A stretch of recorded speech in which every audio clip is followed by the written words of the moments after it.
To my channel life of Lisa. मैं हूँ Lisa. तो आज मैं आप लोगों के साथ एक बहुत ही इम्पोर्टेंट टॉपिक पे बात करने वाली हूँ। नवजात शिशुओं को मतलब न्यूबॉर्न बेबियों को कब, कैसे, क्यों ढका दिलाया जाता है, मतलब कैसे बच्चों को बर्पिंग किया जाता है। तो इसी बारे में आज हम इस वीडियो में इलाबोरेटली बात करने वाले हैं। अगर आप मेरे वीडियो फर्स्ट टाइम देख रहे हो तो प्लीज़ मेरे चैनल को सब्सक्राइब करना मत भूलना, क्योंकि मेरे चैनल पे चाइल्ड केयर रिलेटेड और प्रेगनेंसी रिलेटेड ऐसे बहुत सारे वीडियोस आपको मिल जाएंगे। तो प्लीज़ मेरे चैनल को सब्सक्राइब करना मत भूलना। चलिए वीडियो को स्टार्ट करते हैं। तो फर्स्ट ऑफ ऑल हम बात करेंगे कि बर्पिंग करना क्यों ज़रूरी है। बच्चे जब ब्रेस्ट फीडिंग करते हैं या फिर फॉर्मूला मिल्क यानी कि बोतल का मिल्क जब पीते हैं, तब सक करने के लिए मिल्क को बहुत ज़्यादा एनर्जी की ज़रूरत होती है। तो बहुत ज़्यादा एनर्जी के कारण मिल्क के साथ साथ वो थोड़ा एयर बबल भी उसके अंदर चले जाते हैं। तो इसीलिए डाइजेस्टिव जो सिस्टम है वहाँ पे वो एयर बबल घूमते रहते हैं, जिससे कि बच्चे को गैसी फीलिंग हो सकती है, जिसको दूसरे भाषा में कॉलिक पेन भी कहा जाता है। इससे बच्चे को बहुत ज़्यादा गैसी फीलिंग होता है, पेट में बहुत ज़्यादा दर्द होता है और बहुत सारे डिस्कम्फर्ट फीलिंग होते हैं। तो इसीलिए बर्पिंग करना ज़रूरी होता है दूध पीने के बाद। तो बात करते हैं बच्चे को अगर बर्पिंग नहीं किया गया तो फिर क्या हो सकता है। अगर बच्चों को बर्पिंग यानी कि ढका नहीं दिलाया गया तो बच्चों में गैसी फीलिंग्स, डिस्कम्फर्ट बहुत ज़्यादा हो सकता है। बच्चे बहुत टाइम से रोते रहते हैं, बच्चों में कॉलिक पेन हो सकता है और मोस्टली जो हो सकता है वो है लैक ऑफ स्लीप। तो अगर बच्चों की स्लीपिंग में प्रॉब्लम है तो मम्मियों को भी स्लीप में प्रॉब्लम हो सकती है, सोने में प्रॉब्लम होगा। तो इसीलिए बर्पिंग करना बहुत ज़रूरी है। अक्सर हम लोग डॉक्टर को कॉल करते हैं, फ़ोन करके पूछते हैं कि बच्चे बहुत टाइम से रो रहा है डॉक्टर, तो क्या करें। तो डॉक्टर हमें बताते हैं कि शायद देखिए बच्चे में कॉलिक पेन हो रहा है, क्योंकि यही मोस्टली रीज़न है बच्चों की रोने का। तो कॉलिक पेन मोस्टली हटाया जा सकता है बर्पिंग के द्वारा। अगर प्रॉपर टेक्निक से न्यूबॉर्न बेबियों को बर्पिंग करवा रहे हो तो उसमें कॉलिक पेन होने की कोई चांसेस नहीं है। अब बारी है बर्पिंग कब कब करना चाहिए। अगर बच्चा स्तनपान कर रहा है मतलब ब्रेस्ट फीडिंग कर रहा है तो एक साइड पीने के बाद दूसरे साइड पीने से पहले आपको बर्पिंग करवाना है, दूसरे साइड पीने के बाद भी आपको बर्पिंग करवाना है। बच्चे अगर फॉर्मूला मिल्क यानी कि बोतल का मिल्क पी रहा है तो 60 to 90 ml पीने के बाद बर्पिंग इज मैंडेटरी। बात करते हैं up to how many months बच्चे को बर्पिंग करवाना चाहिए। देखिए, जब बच्चे छोटे रहते हैं तो बच्चे सोए रहते हैं, तो वो बैठ नहीं सकते हैं, तो इसीलिए डाइजेशन अच्छे से नहीं हो पाता है।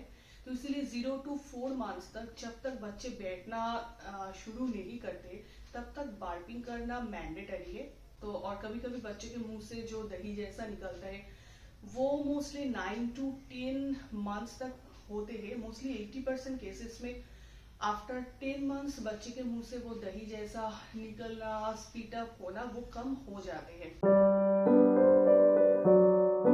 अब बारी है अगर बर्पिंग नहीं हो रहा है, बच्चे ढकार नहीं ले रहे हैं, तो हम क्या करें। अगर बच्चे ढकार नहीं ले रहे हैं, कभी कभी ऐसा होता है कि बच्चे सोए रहते हैं, उस टाइम पे हम उसे दूध पिला देते हैं, बच्चे स्लीपी है, या फिर बच्चे बहुत ज्यादा हाथ पैर नहीं हिला रहा है तो वो सिर्फ दूध ही पी लेते हैं, उसके साथ साथ एयर बबल्स उसके अंदर नहीं जाते हैं। तो इन दैट केस अगर बच्चे में बर्पिंग नहीं हो रहा है तो उसमें उतनी टेंशन लेने जैसी कोई बात नहीं है। आप बच्चे को फॉलो कीजिए। दूध पीने के बाद वो अगर बर्पिंग नहीं कर रहा है लेकिन फिर भी अगर बच्चे को कोई भी डिस्कम्फर्ट फीलिंग नहीं हो रहा है तो उसमें पैनिक होने की कोई बात नहीं है। हाँ, अगर बच्चे बहुत डिस्कम्फर्ट फील कर रहा है, बच्चे बहुत रो रहा है लेकिन फिर भी उसका बर्पिंग नहीं हो रहा है, देन आपको किसी दूसरे मेथड फॉलो करना चाहिए। आपको डॉक्टर के साथ कंसल्ट करना चाहिए। दूसरे मेथड जैसे कि आप टमी टाइम, वो भी एक बहुत अच्छी एक्सरसाइज टाइप होता है बच्चों के लिए, जो बच्चे की गैसी फीलिंग या फिर कॉलिक पेन को कम करने में बहुत ज़्यादा मदद करते हैं। तो अब हम बात करेंगे ऐसी 4 इजी तरीके के बारे में जिस 4 तरीके से हम बच्चे को इजीली ढकार दिलवा सकते हैं। तो फर्स्ट करते हैं ओवर द शोल्डर।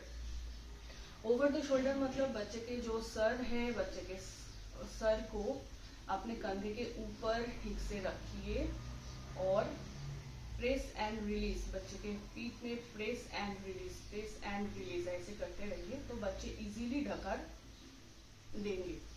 अब बात करती हूँ सेकेंड टेक्निक के बारे में, जिसको बताया जाता है सिटिंग पोजीशन। सिटिंग पोजीशन में बच्चे को ऐसे गोद में बिठा के पीछे के तरफ से प्रेस एंड रिलीज मतलब ऊपर के तरफ प्रेस एंड रिलीज करना है, ताकि बच्चे के डाइजेस्टिव सिस्टम से जो भी एयर बबल्स है वो उसके मुंह से निकल जाए। अब बात करते हैं थर्ड टेक्निक के बारे में, face down on the lap. इसमें बच्चे को उल्टा सुला के उसके पीछे से टैप करते रहना है। ये भी और एक टेक्निक है जिसके द्वारा आप बाइपिंग कर सकते हो न्यूबॉर्न बेबी का। तो ये हो गया थर्ड मेथड। अब बारी है फोर्थ एंड लास्ट मेथड की। This is the walking method. ये बच्चों की सबसे ज्यादा फेवरेट मेथड है। इसमें आप बच्चे की सर को कंधे के ऊपर रख के इधर उधर घूमते रहिएगा, तो बच्चा भी इधर उधर देख के थोड़ा काम होके, थोड़ा शांत होके उसके डाइजेस्टिव सिस्टम से जो भी गैस है वो बाहर आ जाएगा और बच्चे भी कंफर्ट फील करेंगे। तो ये था 4 इजी मेथड जिसके द्वारा आप अपने न्यूबॉर्न बेबी को बर्पिंग करवा सकते हो। मैं mostly first method and fourth method he use करती हूँ। फोर्थ मेथड आहान को सबसे ज्यादा पसंद है, क्योंकि उसमें इधर उधर मैं घूमती हूँ तो वो भी इधर उधर देखते रहते हैं, थोड़ा शांत हो जाते हैं और कुछ टाइम बाद उसका अच्छे से गैस भी निकल जाते हैं मुंह से। तो फ्रेंड्स, ये था मेरा आज का छोटा सा एक इन्फॉर्मेटिव वीडियो। आई होप कि ये आपको अच्छा लगा होगा, इन्फॉर्मेटिव लगा होगा। तो मेरा ये वीडियो अगर आपको अच्छा लगे प्लीज एक लाइक कर देना, और अगर आपने अभी तक मेरे चैनल को सब्सक्राइब नहीं किया है प्लीज मेरे चैनल को सब्सक्राइब कर देना, ताकि आगे जाके मैं जो भी प्रेगनेंसी रिलेटेड या फिर चाइल्ड केयर रिलेटेड जो भी वीडियो मैं मेरे चैनल पे अपलोड करती रहूँ उसका नोटिफिकेशन आपके पास जल्द से जल्द आ जाए। मिलते हैं नेक्स्ट वीडियो पे।